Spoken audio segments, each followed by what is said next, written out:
Հանրային հեռուստաընկերության եթերից որ Պետրոս էլ որ ասենք զարմացած նայում է, ապից էսպես հարց է տալիս, վախացնում են մարդկանց, ասում են հեսա Սյունիքը կհանձնեն, հա, այն էլ ասում է մեծ Թուրանի մասին են խոսում, այն մյուսն էլ են խոսող գլուխը, այդ որ ասում եմ դրսից ֆինանսավորվող իրան չգիտեմ ինչ մասնագետի տեղ դրած, ասում է Ալիև են ցիտում, տո Ալիևը իր գեղում ինչա հետաքրում, դա մեզ չի հետաքրում,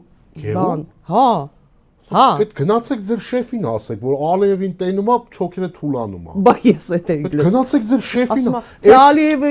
Ալիև են ցիտում, հա։ Այդ տոնայնությամբ, ասեք թող գնա շեֆիդ ասա Նիկոլին, թողնում այդ Ալիևի հետ խոսա։ Ալիևին է, որ կներեք, բայց մի քիչ ոչ եթերային բառ օգտագործեմ, բայց Հայաստանի նախորդ իշխանությունները, նախորդ նախագահները, Ալիևն ու Իլհամ Ալիևը նրա հերը, Հայաստանի մեր նախորդ ղեկավարների ղազն են եղել։ Չնայած Հայաստանի ղեկավարները երբեք այդքան մակարդակ ու իմաստություն են ունեցել, ի տարբերություն նույն Իլհամ Ալիևի, երբեք իրենց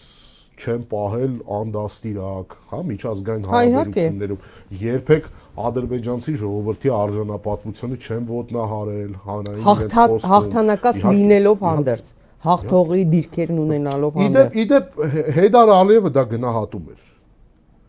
Ինչա կատարվում սրա հետ, դե նորմալ է, ախր դուք էլ հասկացեք Իլհամ Ալիևին։ Իլհամ Ալիևը նեղված մեկն է, որը գտել է իրեն կոնտրպարտնյոր մի